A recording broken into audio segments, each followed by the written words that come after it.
Welcome to From the Concrete, the series that recognizes pioneers, innovators, trendsetters, and most of all, the next generation of changemakers by giving them their flowers now.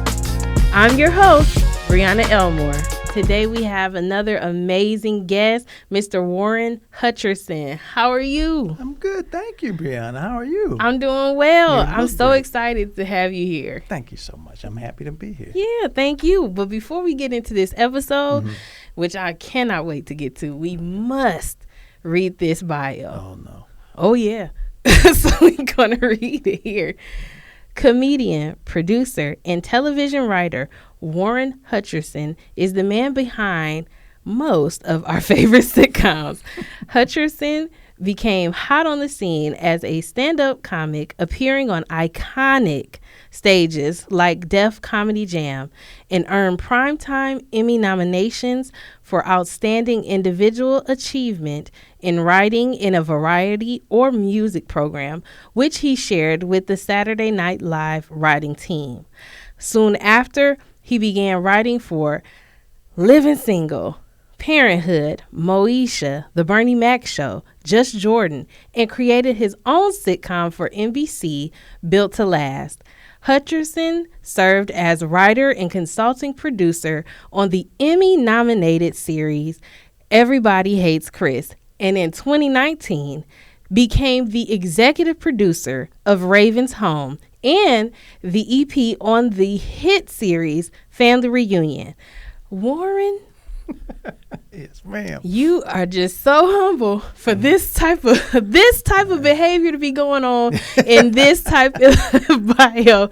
You are very humble because, first of all, you just wrote all my favorite shows. You just said Brianna needed this, and I'm so glad that you said that. I did. I absolutely did say that. You did, and you slam I'm coming dunked for it. you, sister. Yeah, well, I I'm trying to appreciate help it. you out. Okay, you here for me. Thank you, black Yes. man. So welcome to the show. Thank you. Thank you very much. All right, are you ready to get into it? Yeah, I hope so. All right, let's hope dig so. in. Let's start with getting to know more about what led you on your path in getting to the root. Ready?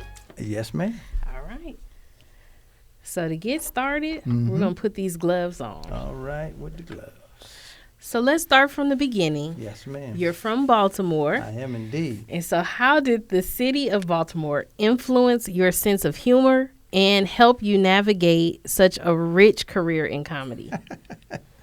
Well, the city, as if I can go from the second part to the backwards. Yeah. As far as navigating, the city of Baltimore, especially in the 70s and 80s, well, I should say the 80s, was a survivor's town. So if you're going to do anything, you had to figure out a way to survive. You have to come with a plan, sometimes just for walking the streets. So, and then as far as my sense of humor, I feel like Baltimore is a very specific city. It is the largest city in Maryland. If you try to think of another Maryland city, it's going to be some trash. Not trash, but it's going to be some little city that people go, what is that? And it's going it'll either be some city that people will say, I thought that was in D.C., or it will actually be a Maryland city that is in Maryland, but the people who live there will claim to be from D.C. Okay. If you have friends from D.C., if they say to you, I'm from D.C., ask them where. And if they say things like Silver Spring or Cumberland, just say, no, you ain't from D.C. Yeah. But Baltimore is a town. This I realized when I moved to New York. It is a town of people who are, I mean, you know, the nickname Baltimore's Charm City. So people are actually very friendly and very open. Like you could have a conversation, a full conversation with a complete stranger on the streets in Baltimore. At least you could when I was there. And a lot of my humor is just telling stories to and about people, which also helped me, you know, in my career as a writer. So we're just telling stories. So I think that's how the city helped me. I don't know if did that answer your question? Yeah. Don't First worry. of all, this is just a conversation. Don't be Okay. worried. All right. But yeah, but I also think that a lot of the times where people come from, it just shapes the way that they look at the world. So how did Baltimore contribute to the way that you look at things and does it help you find the humor in things? Did it help you do that, or It helps me find the humor in things. Also, Baltimore's deliberately, undeliberately very balanced. I mean, it's a southern city. Mm-hmm. People from the south don't give it that. Mm-hmm. People from the north will immediately say, "Oh, it's a little southern city," Mm-hmm. and people from the south will go, "No, Baltimore ain't southern." So you have to negotiate that. Yeah, when all our folks migrated upward from from somewhere anyway, Yeah, that's true. But people had their little issues about the north and the south still, Mm-hmm. about with politeness and that sort of thing. Baltimore is if you're going north, it's the last bit of southern hospitality and charm that you're going to receive, because Philly is crazy. You're not finding it there. Yeah. I mean, Philly, I used to work a lot in Philly as a comic, and I really did feel like, now I do see the difference between Mm-hmm. the North and the South. I mean, people from Philly love to fight, and I would ask them, I would say, why? What is the deal? And it's like, it's a generalization, Mm-hmm.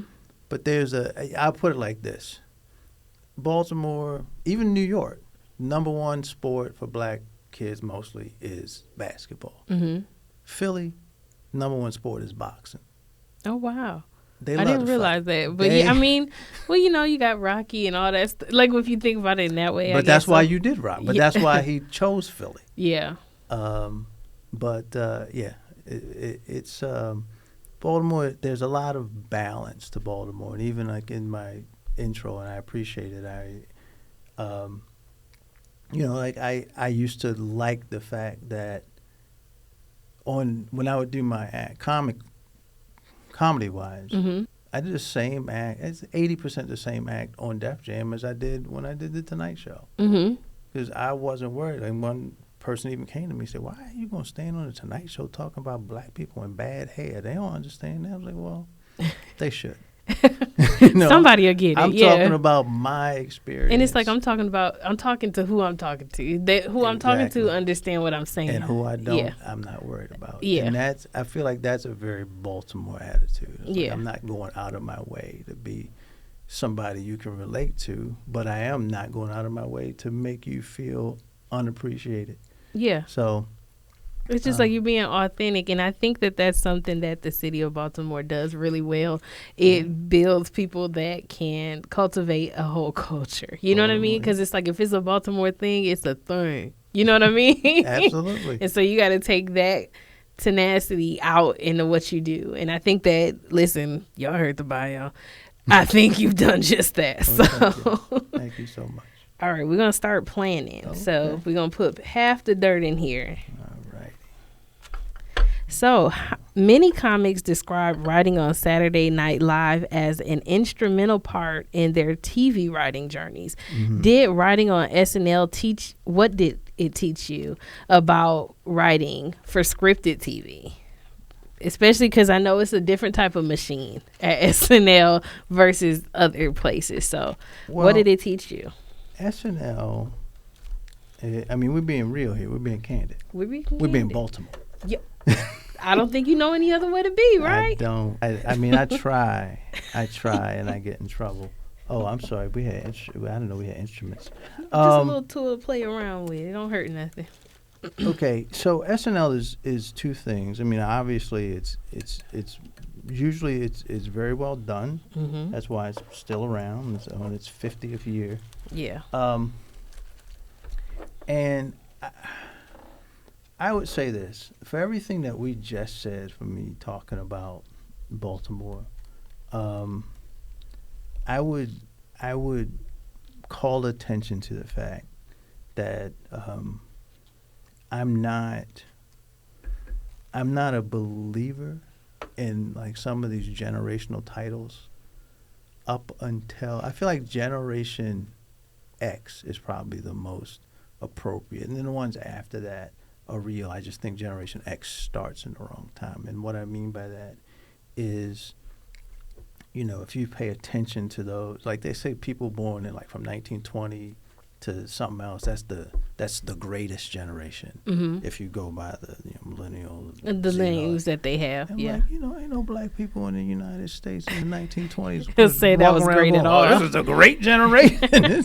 this is the worst. I'm pretty sure they would beg to differ. And so I feel like for me, Baltimore, the 1968 Baltimore riots, there was trauma. And I was 5. Yeah. And I feel like I saw the sunset, honest to God, and I feel like societies do this, and it's just a natural part of it. But I definitely saw the sunset of a beautiful black society in 1968, 69. And then sort of the sunrise of a new one that I sometimes feel very comfortable in and sometimes don't. People born in the 70s and beyond sort of take for granted the idea that non-black people will accept them as equals, or sometimes they go, okay, they're not accepting me as equal, but I don't care. And that's fine, and it's not deadly like it used to be when I was a child. Yeah. So I'm saying all that to say, because I want to be real clear here. I enjoy, there are a lot of people from Saturday Night Live that were incredibly talented, and I enjoyed my time there. But before that job, I only worked, not deliberately, but I worked for black people in black-owned businesses. It wasn't a big deal. That was all you knew. Integrity was a thing, and I knew that. And I mean, like in Baltimore, there was a guy, he's passed now, but Mr. Shelton, he had 4 pharmacies and he owned part of a grocery store chain. So I was happy to be a pharmacist for Mr. I worked in a medical center across the hall from the black doctor who delivered me. You know what I mean? This was the community. Yeah. So, starting my career in comedy, that was one thing. And then moving to New York and working at SNL, I mean, the lack of intelligence. And I just mean, not the academically fine. A lot of people at SNL are Harvard grads and so on and so forth there, but the ideas that they would have about the experience of black people, and this is in the 90s. It was insane. It was insane. Was it far? It was far from what the reality of that actually looked like, that actual black experience, I'm sure. Well, it was different because also there's the whole notion like we were talking about North and South. I mean, black people I'm on the show with Chris Rock, and I don't know if people remember Ellen Claycorn, who were both from New York, and Tim Meadows, who's from Detroit. So these are all what I used to say the Northern Blacks, the Northern Black Coalition. And so even they would say and do things sometimes that would confuse me. I was like, oh, it's y'all different up here. That was a lot. My refrain a lot was y'all different up here. This is a new thing. So so a lot of the times, but it's like I don't not speak the language. So I spent a lot of time being very helpful for other people's sketches. I asked on the first day, this is a typical thing. Well, the first day I said, well, when do we get started? When does work start? And so usually we try to get in around 10. And 10 people rolled into SNL at 3, 4 in the afternoon. Oh, my God. Yeah. And then work and got to work. Get in at 4, start getting to work about 6, and then work until like midnight or 1 in the morning. And I came in at 10. Yeah, I was gonna say if you've been there at 10, that's crazy. I came in at 10 because I'm like, you ain't gonna tell me that we get here at 10 and I don't get here at 10. Right, I was like, right. I ain't trying to do that. That's the whole point of asking what time we got to get here. That's the whole point, and it's also in my from where the point where I came from. Like that's how they get you. If you come up here acting like you one of them, you got to be on time. If they say be here at 10. Be here. I think also 10. That's just being professional, right? You want to be a good steward of the roles. So you thought, and then you see people rolling in at 5. Rolled in when they wanted to, and then so subsequently, I started. There would be times I'd be, dipping at the table, like hitting the bob around 11:30. I was like, yeah. And then the interesting thing was that the head writer was James Downey. And one time, like, I was dipping, and one of the writers said, Jesus Christ, Warren. Because, that's what they say. And I was like, I'm sorry. And then he said, give that guy a break. He gets here every day at 10 o'clock, and he sits around. And I was like, oh, he knows that. But then his assistant told him because he was one of the main culprits. And I think that their thing was, Jim's not going to get in until late. So why should we get in early? Yeah. And, for me, and this is why I talk about just generationally, like for me, it's like, well, I don't do what they do. You don't do that because Jim does it. You get here and get your work done. Yeah. But you know what? They taught me I don't do that no more. Yeah. We're going to be late. We're going to be. No, I don't. I'm joking, but. But it's like, so being in that environment, was that something that like kind of taught you how to, one, will show up the way you want to, but then also to kind of almost serve as like just the resident truth teller, right? Because again, you said there were just some areas where there was just like, it wasn't no bridge in between the reality and whatever, and whatever they were creating. So is that like on your role, once you did get in the swing of it and figure it out, or when everybody did show up, like what was your role in that writer's environment? Well, I felt like I said, I spent a lot of time. The schedule was basically Tuesday night, everybody wrote their own original sketches. We had a run-through on Wednesday. Wednesday night, after the run-through, they'd go sit with the host, and then they'd post Wednesday night the sketches they were going to do. Mm-hmm. And it would be, we did like 2 or 3 sketches a piece. Sometimes 4, and then we work with basically we turn in like 70 sketches a week. Yeah. And they would pick 12. That's a lot of sketches. Yes. And then they pick 12, and then of those 12, that's still going to get trimmed down. And you're going to see, with the musical Gas Plus commercials, you'll probably see 8. Mm-hmm. And that would be the thing. Like, it would be a heartbreak on Wednesday night when you saw the list and none of your sketches were there, but you're like, okay, tomorrow is round table. You can still contribute jokes to other people's sketches. Mm-hmm. You can be part of the process. So you kind of over it by Thursday night. Yeah. At least certainly by Friday night. Yeah. But then Saturday, the first show on Saturday is not taped, but they tape it. They tape it. I mean, it's not live. Yeah. And so if you're showing, they're definitely going to get sketches are going to get cut. Mm-hmm. So if they cut your sketch, then it's like, oh, now it's the night of the show. Right. You thinking you're about to make it? Yeah. You think you're going to make it. You put all this work into it, mm-hmm. and then they cut it in between shows, and then you still got to put on your happy face. Right, and still be a team player and show up and all that. And then, so I know that, again, 70 sketches a week is insane. Yeah. So, like, once you did go into writing more scripted content where you could take your time with these episodes, with some certain license, but take your time with those. Mm-hmm. Were you cranking those out by the time, like, you got into those spaces? I was. I mean, it was a relief because, first, of course, there's stand-up. Mm-hmm. And then, the sketches are easier to do when you're coming from stand-up. Yeah. Because you're kind of getting to the joke, or you want to get the characters to get to a joke and a joke and a joke.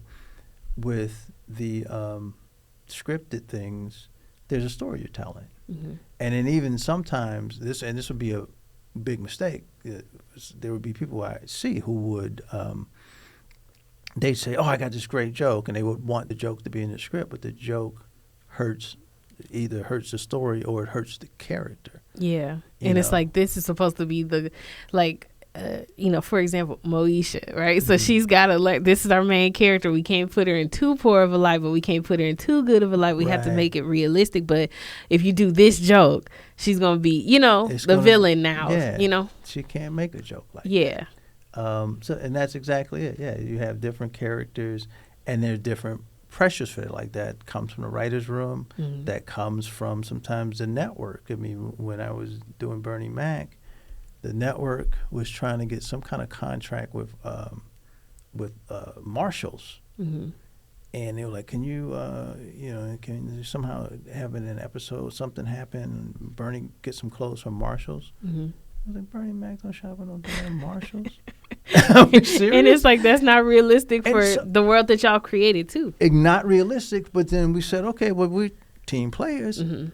So we tried to do, I think the first thing we suggested was like, Vanessa got in trouble. Mm-hmm. So he was like, all right, so you know what? For the next 4 months, all your clothes coming from Marshalls. No more, you're not going with me. And what, so then Marshalls was like, no, right. You can't use Marshalls you don't want us as a punishment. And so then we kind of modified that to, like, I think then we was like, Wanda brings Bernie this shirt and tells him it's from Marshalls, and he's shocked. Mm-hmm. So this is a good shirt. We really got this from Marshalls. And we're like, well, we don't want people to be shocked. So it's like, you know what? Okay, we can't. Then we can't do it. Yeah. Because it hurts. Now, they Marshalls wouldn't have minded if we made a joke or two, mm-hmm. but any joke that would say Marshalls isn't as good a retailer as Bloomingdale's, for them, they were like, oh, don't do that. Yeah.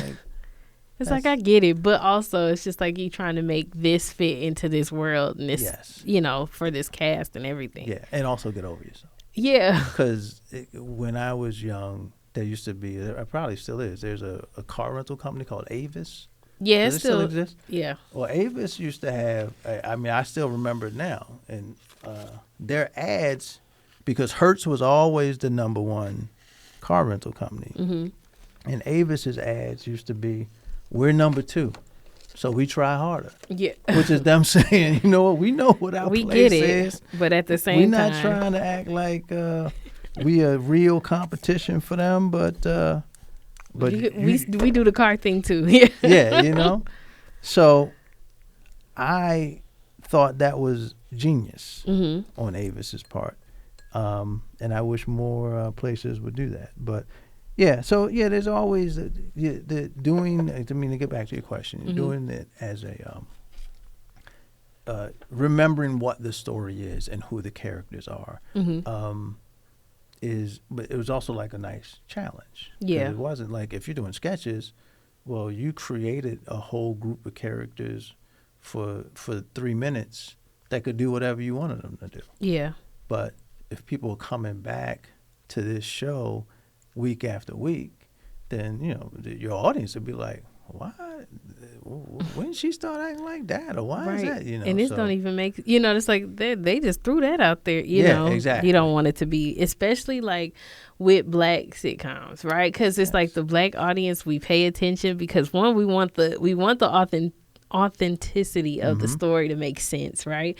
And so it can be relatable to us. But then also we's like, I remember that don't make no sense. Right. Or why would he go there? Or you know what I mean? And so it's just like it's a weird way to make all the pivots happen. And I think that like having to deal with Saturday Night Live, and you can correct me, mm-hmm. but like having to do that quick churn out or quick pivoting, mm-hmm. it's like did that help it, especially like with the Marshall situation, being able to just kind of come in there and change it up and do it, do along to get along. It did help. What helped at Saturday Night Live and also from stand up is that I was not and sort of am not precious about jokes. Mm-hmm. There's things I go, this is funny, this is funny too. This is funny too. This is funny. I mean, when I started, I can't pretend that I wasn't like I definitely had a funny, not funny category. Yeah.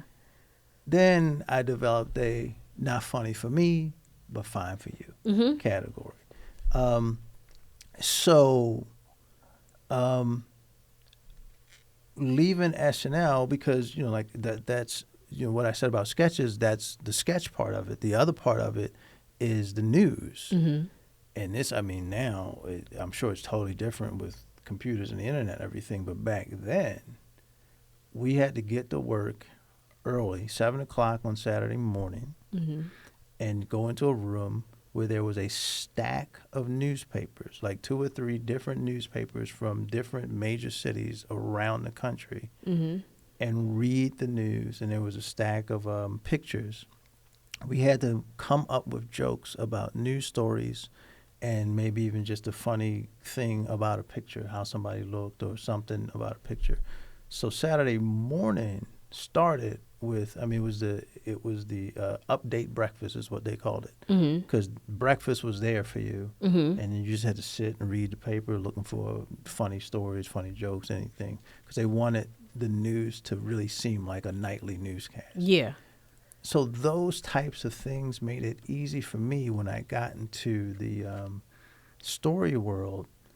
People pitch a lot of jokes on, it's like, oh, okay, we need a good joke here, we need a good joke here. So I'd pitch a joke, and most of these guys who were writers, like, well, I'll pitch a joke. They pitch a joke, and then the EP would say, no, more of this and less of that. And then they go, oh, okay, more of this, less of that. And they sort of think about it, maybe 2 minutes later, pitch another joke. I was joke barrage. How about this? Boom. Yeah. Okay, you don't like that one, man? How about this one, man? It would just be like, and then that has to toughen up your skin too, right? So it's like, because again, the writer's room can be it can rough you up if you are really sensitive too. So it's like, being in that environment, it's like, okay, well, all right, boom, next, boom, next. I got another one. I don't care. Also, it'll toughen you up, and also it's like I also learn to just kind of keep my mouth shut about things, because what writers will do often is try to top a joke. Like, you'll tell a joke and it's funny, and it's funny because the people in the room laughed. But then they'll top it. It'll be a sort of thing like, I'll say, so you sitting up here playing sunflower seeds as a reference to something. And then people will laugh, like, okay, how about that? And then someone else will go, you sitting up here playing tulip seeds. And then somebody says, you sitting up here playing tulip bulbs. And like, it'll be 2 minutes of people riffing on the certain kind of flower seed that's being planted. Yeah. Like, we are not improving the joke. Y'all just coming up with having new fun. words. Yeah. But depending on the level of the person doing that, like when I started low level, I was like, y'all go ahead on. Yeah, riff away. Riff away. I think you're going to come back to sunflower seeds. And if not, fine. Yeah. It's all right with me. And that'll work too. That'll work too, yeah. So you've graced most iconic stages, like the Def Comedy Jam stage, which is like, that's crazy. But what have you learned about yourself from doing stand-up? Wow. So interesting question. I think I learned, I think I made a reference to it. I used to have that very clear. It was easy for me to say, these people ain't funny. This person ain't funny. This person ain't funny. And I think one day it dawned on me that that audience, a lot of times, and I'm in a room watching the audience appreciate somebody that I go, I don't think they all that funny. Yeah. And then that same group of people would appreciate me. So I'm like, you know what? Everybody ain't got to be funny like I think they ought to be funny. Yeah. And it helped me, that broadening of my ideas helped me a lot in my stand-up and talking to people and writing things. I did a show once. I feel like this was my favorite show that I've done in my career. And I mean, I might later on think of something, but it's definitely in the top 3. Yeah. 7 black people in Alaska. Really? 7 black people in Alaska. And the thing is, I don't, have you been to Alaska? I have not. Okay. Well, I don't recommend it in the wintertime, but in the summertime, it's actually very nice. The days are super long, right? It's nothing but day. It gets like a little. It's almost like cloudy out. Mm-hmm. That's nighttime, Mm-hmm. and then it's cloudy out for a little while, and then all of a sudden, here comes the sun again. Oh, so yeah, that's because so, I saw where they have like the blackout. yeah, they have to. And that's the winter. Yeah. So it's cold and dark. Yeah. It's a lot of things that we, as a tropical people, We don't do not get. appreciate. Yeah, I was gonna say, I don't know. But in the summertime, so I was up there, and I was up there, and because it's Alaska, like they book you for like a week, 2 weeks, Mm-hmm. 2 weeks, and doing the shows and everything was fine. And I think the second to last show, just nobody came in, and then they were like, "Well, we're gonna wait a few minutes." Like they were like, "We might cancel the show," and they go, "Oh, there's this party." These 7 black people came in, and then I was like, "That's it. This is that." And they said, "Yep." So, and they said, 7 people. We're not turning them away. And I said, "Okay, cool." Now, this was a regular stand-up show. There was an opening act, and then me. Mm-hmm. And the opening act he just gave up. He was like, "Well, okay, it's room for 250 people. It's just 7 people in here. It's a little weird." Yeah. And they sort of sat politely and listened to him.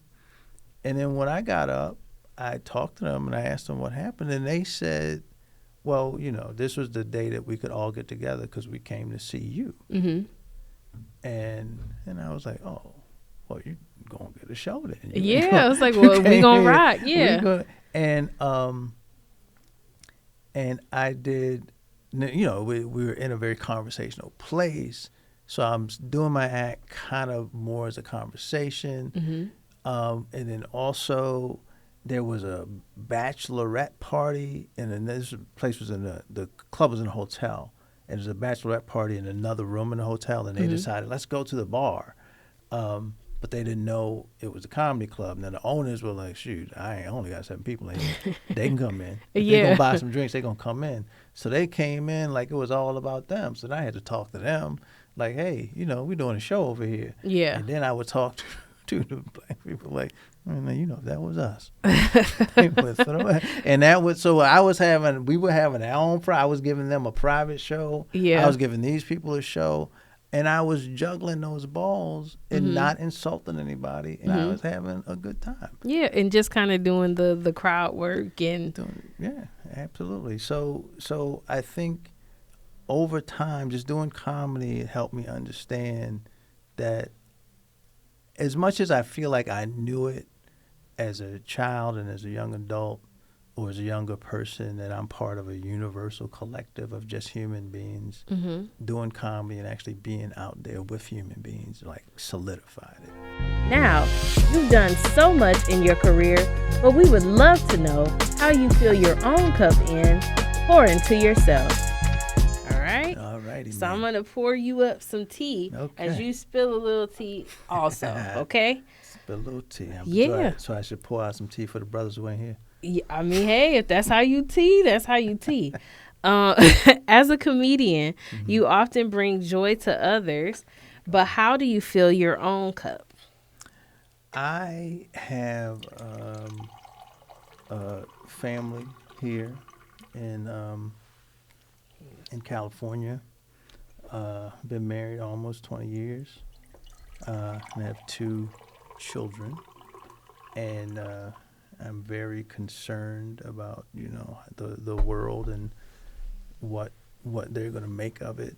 Especially, I have a son with some disabilities, and I have a daughter, and you already got black as you got to walk through the world with that, and then to be black and disabled, and to be a black female. Yeah. Unfortunately, these are that's a lot. This is it's 2 things that I'm not necessarily. Yeah. And I have to help guide these 2 humans through the world, and hope that I did the right thing. I mean, I hope I'm answering your question, because it I don't want it to sound like, oh, I got this burden. Yeah. But I enjoy watching them grow. Mm-hmm. I enjoy watching some of the people around them grow. So family time is important to me, Mm-hmm. as far as like, just actually, I'm more of a observer and enjoyer Yeah. of my family. I read a lot, and I still write a lot. I am constantly joke. I don't know if have you ever heard the phrase tragedy plus time equals comedy? Yeah. And that's, I explained it to my wife once years ago, and still sometimes this will come up, and I say to her, that time part, that's for y'all. For the comedians, tragedy, and then you might have a joke, but you're like, oh, I can't say this. Right Yeah, now. or you got to feel it out, It's like, everybody gonna be like, dang, are you heartless? No, it's just, maybe it's a part of me that just don't want to feel. You got to read bad. the room sometime. Yeah, I'm enjoying. My cup is full when I open my eyes. I'm so happy to be. And by the way, I live in everybody in my house they like to sleep. Mm-hmm. And I am up in the kitchen. Yeah, I'm singing and whatnot. And they're like, come on. They're telling you to chill out. It's like, could you, like, they'll close, doors start closing. So, okay. Which is good, because like, they don't tell me to stop feeling joy. Yeah, but they say, like, I'm gonna separate from your joy. Yeah. But I love that. I love that your family replenish you, living your life and just being able to be present for those experiences. I love Mm-hmm. that's a good replenishment. You was worried about this section. I got another question for you. Okay. All right. So now we know that your IMBD credits are long as the day is, okay? I'm old. But we must assume that you've experienced rejection as well in the midst of all those successful shows. Mm-hmm. So what advice would you give others in enduring the hardships of this ever-changing entertainment business? So, because again, like, you've weathered the test of time. So what advice would you give? I would say,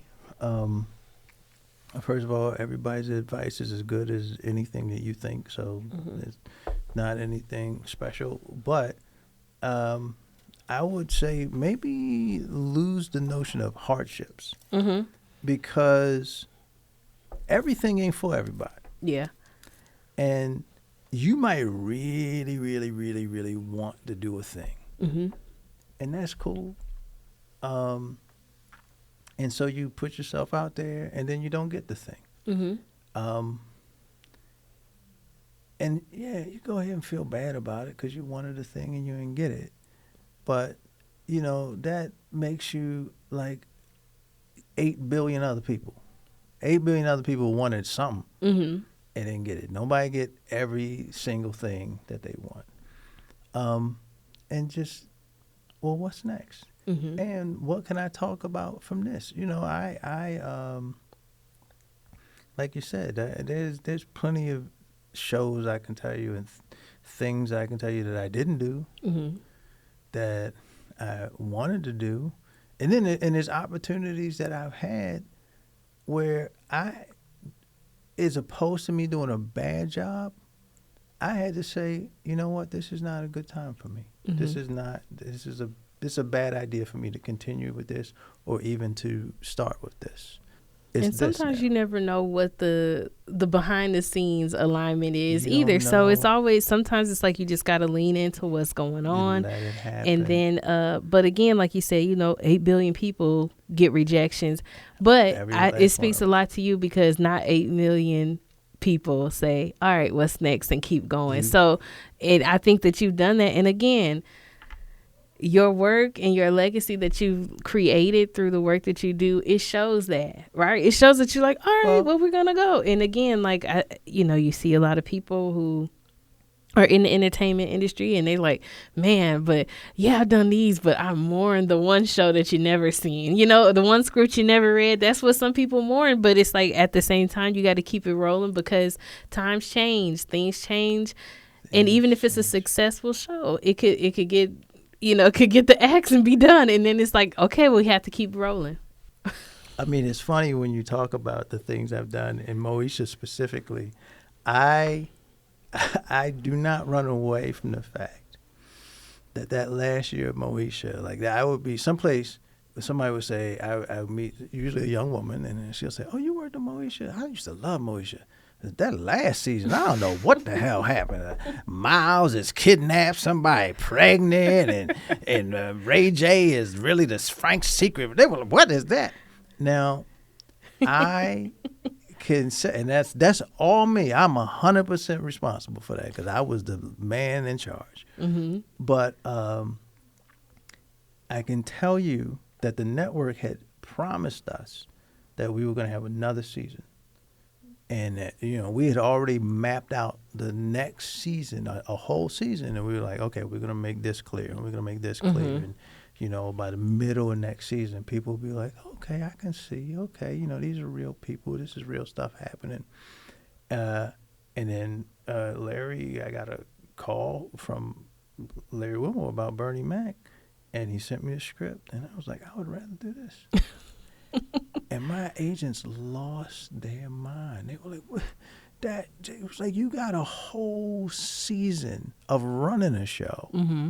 As opposed to, because then they were like, that's a Fox replacement. That's not even a show. That's not even on the air. They don't even have a promise. Mm-hmm. And I was like, yeah, but I would rather do this. Yeah. And quite frankly, both shows are iconic. So, I mean, hey. And this is the thing.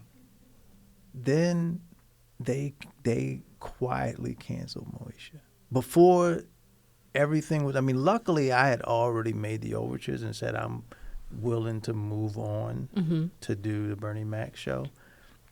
And my agents were not happy about it. Mm-hmm. And then UPN quietly canceled Moesha. They didn't announce it. No, they did not. We knew in the industry that they had canceled that show. Mm-hmm. And I was like, well, see, look at that. Again, back to the alignment and just doing the things that make some sense. Look at God. Yeah, look at God. Okay, won't he, Willie? So, last question. What does wellness mean to you in this chapter of your life? And I do know you kind of touched on it, but what would you say wellness is to you? I think it really is. I think also, like, as a writer, and I know some of you guys are screenwriters, mm-hmm. And in screenplays, there's that 3-act structure, and I feel like I'm in my 3rd act. I'm starting my 3rd act mm-hmm. now. And with my 30 years being the length of each act. And so now wellness, I'm also so I'm a cancer survivor. Mm-hmm. And it's so easy now to neglect just quiet moments with yourself or with people that you enjoy. Mm-hmm. So I really feel like wellness is that checking in with yourself. Mm-hmm. I'm good. This feels good. This doesn't. I should check this out. Even if I feel fine, go check it out. Mm-hmm. And the things that don't feel so good, especially if it's something you've been doing for 19, 20 years, and you think to yourself, I don't know that I ever really like this. Yeah. Let it go. You don't have to be holding on to something because you're used to it. Mm-hmm. Just let it go. Yeah, and just kind of move on to what serves you and feels good. Yeah. Yeah, because I feel like at this point, it's like we don't need to fake the fun. Let go of the nonsense. Yeah. Some people are going to be disappointed in you, but then it's like, okay, well, I feel like I have been negotiating my disappointment mm-hmm. for years. Yeah. So now, your turn. You go ahead and be You'll be disappointed okay. in me. Yeah. Yeah. Yeah, I love that. And I think that that's a point of life where you get to where it's just like, you know what? You no longer are bound by somebody else's opinion or disapproval or anything like that. And I think, you know, again, in the third act, you can stand on your own then. You already know what's up. Yeah. Now, let's get a little wild and a little nosy in Wildflower, a rapid this or that game. All right, you ready? Yes, ma'am. All right, so you're going to pull one. I pull one. And then you answer it. Okay. And then I'm going to pull one. And you still going to answer it. Okay. All right. Writing jokes or performing jokes? Writing jokes. Ooh, see, look at. Without hesitation. You said immediately writing jokes because it's more of a challenge. I mean, performing jokes is you're taking a lot. It takes a lot of energy. Mm-hmm. You're managing a lot of energy. Yeah. Writing jokes is easier, and it's also a consistent thing for me. Yeah. So I'm always writing jokes. Yeah. All those comedy shows. Give me a break, man. Charm City Comedy Club or the Comedy Cellar. Okay, that's a real one. Wow. Oy. Oh, I mean, it's not even a political issue because the Charm City ain't even around anymore. So I'm not gonna hurt anybody's feelings if I say the Cellar. Mm-hmm. But I think this is just about me personally. Mm-hmm. Yeah, I got it. I mean, because Charm City is where it all began. So the Cellar is a world famous club, and I'm glad that they welcomed me in. And it changed a lot of things about my life, but Charm City Comedy Club, 100%. Okay, and you know what? We see people tend to go towards the stuff that was like the more formative stuff. So a lot of the times when these this or that's, people go with the first one. All right. Ooh. Uh-oh. This is one I don't think I can choose. So good luck. The theme song for Moesha or the theme song for Living Single? I feel like Living Single. I mean, look, Yvette. Her name is Yvette Bowser. Yes. But when we started working together, it was Yvette. Mm-hmm. She got married. Yvette Lee Bowser. We love her. Yes. I love her. Yes. Yvette and Living Single were, for me, one of the reasons I left New York. That show, and then. And Latifah and the whole cast and John. So I gotta say, check it out. I gotta say, Living Single. That's the way I'd go. That's literally my favorite show. Yeah. It's my favorite. Yeah. So I mean, that's and I think still when people hear that start up, it's like it brings a feeling. Yeah, you gotta do the do. Yes, you gotta do it. Yes. Saturday Night Live or Def Comedy Jam. Def Comedy. Saturday Night Live. Somebody's through this conversation. I think I could figure out where you probably go. Yeah. Saturday Night Live was amazing experience. I remember once I wanted to write a joke about a book, and I called the publisher and I said, "Hey, I want to write this joke. I mean, you guys, this book is." They said, absolutely, you're cleared to write the joke. And the next day they sent me a case of all their latest offers. I mean, Saturday Night Live opened doors. Mm-hmm. But Def Comedy Jam was such a welcome thing for me. It used to bother me when I was doing comedy because when I started there was certainly no black comedy clubs and not really a lot of black comics. Yeah. Like that show and especially in the beginning, and people don't remember this, Bill Bellamy was the host in the very beginning. And so he was pre-Martin, and it was such a show to say these are all the types of black comedians there are in the world. Mm-hmm. It kind of became something else after a while, but Def Comedy Jam. I mean, I give Russell Simmons a lot of That show means a lot to a lot of people. Seriously. So Def Comedy Jam ain't no joke. Pun intended. Def Comedy Jam, yeah. All right, so the Bernie Mac show or Everybody Hates Chris? I can't. Since we drinking tea, I can. No, I want to. No, never mind. If you want to do it, that's up to you, brother. There's a lot of background there. I'm gonna say Bernie Mac. I was not welcome at Everybody Hates Chris for a little while, and it was kind of because of Bernie and because me, Chris, and Ali. There's a whole lot going on there. So I loved working there. I'm glad we cleared the air about a lot of things, but I was there like after my son was born, and I was there as a consultant, so I only had to work 3 days a week. I feel like that show came to me at a perfect time for me. Yeah, and you needed that kind of like flexibility at that time. Yeah. So I love it for that. I love what I did there. I love what they did before I got there. I love that the Tyler is still working. I mean, he's so talented. It's so great to see him. We grew up together. Yes, Yeah. But Bernie and then Bernie as a person. We used to every Friday night we wrapped the show and we had maybe a mellow 2-3 hour after party every Friday night, and then people would hang out. We'd hang out, drink soft drinks, drink beer, smoke cigarettes.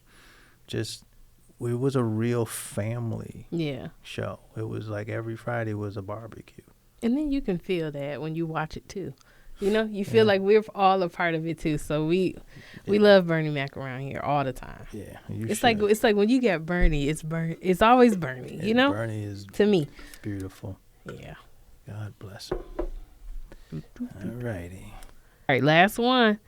Behind the scenes or in front of the camera? Oh, that is. I think that I'm actually right now writing some plays where I really feel like I need to get back on stage. Oh, wow. That would be great. I appreciate that. But it's so easy. The behind the scenes is so easy because other people are doing the work. And even your work, like if you write a joke and it doesn't work, you can either tell them, hey, try it this way, or you can go, I'll write you another joke. But they're the one that's out there, like, when a joke fails. Right, I was going to say, they bomb or they don't, The audience is not going, oh, these writers. So I think the easy thing is to say behind the scenes. Yeah. It's a different thing getting in front of the camera or just in front of an audience. There's just so much more. It's like I feel like it's the difference between walking a tightrope and walking on that flex line. You ever seen people on those flex lines? Yeah. That those are different muscles. Yeah. And those people will tell you, people who walk tightropes will go, I can't get on a damn flex line thing. And people who can bounce in them flex lines and they do all kinds of stunts, they're like, I will fall off a tightrope and be dead. Yeah. So I like the flex line because I can have fun. But I can walk the tightrope. And the tightrope is in front of an audience. But yeah, I like having fun behind the scenes. Okay, so you behind the scenes. Yeah. All right, but still, get back on the stage. Why not? Thank you. Well, that was it for our wildflower. You did great. Right. Thank you so much. That wasn't too bad. We know that no one can do this alone. And give them their flowers. We would love to know who is inspiring you. So, Warren. Yes, ma'am. Who would you like to give flowers to and why? On a professional. You can do personal first. Personal. Mm-hmm. Oh, wow. There's so many people. And, because I'm old, some of them aren't with us. Mm-hmm. But you can still do it with us or not. You can throw it out there. It's up to you. Really? Yeah. Okay. Well, then I would say this. I would say, actually, this month there's going to be services for a gentleman. His name is Fred Johnson. And for whatever you think about me, as far as I think standard bearers breaking through, Fred. Fred used to write on 227.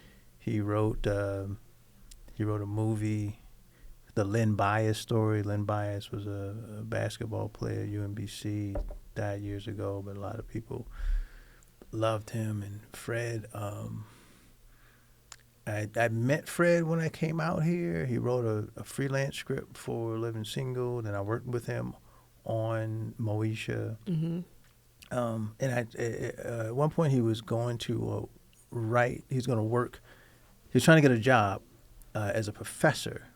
And so Fred Johnson is a graduate of Columbia. I think he has a journalism degree from Columbia and a master's in English from Stanford.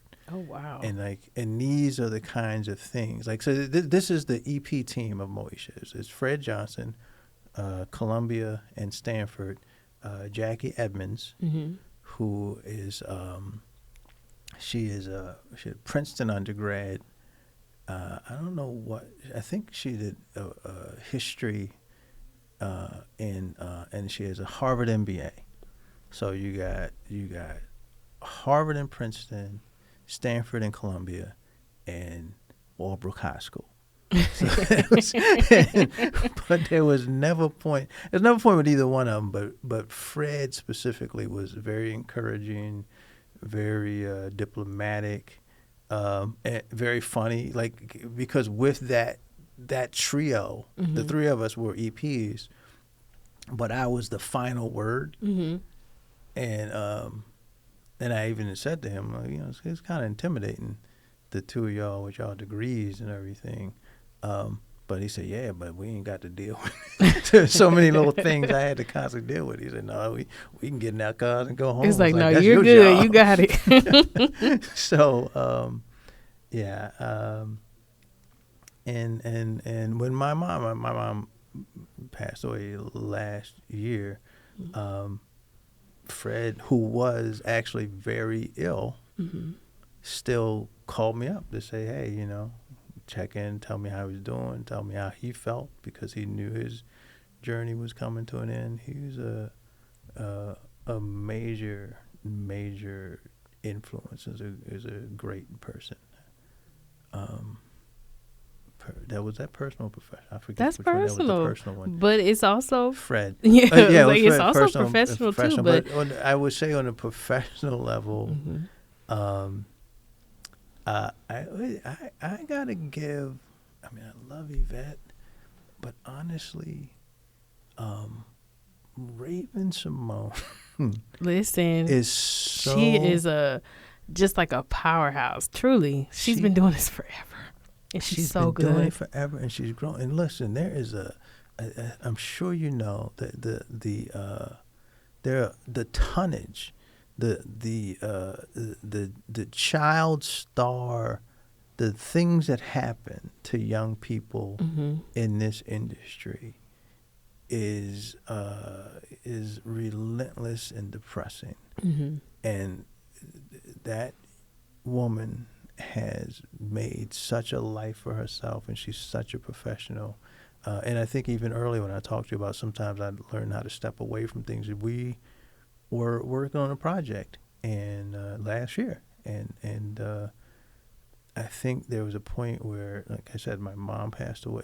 I feel like I had pretended that I wasn't going to grieve and be affected. And I tried and tried. To be honest, I think I wasted her and her producer's time.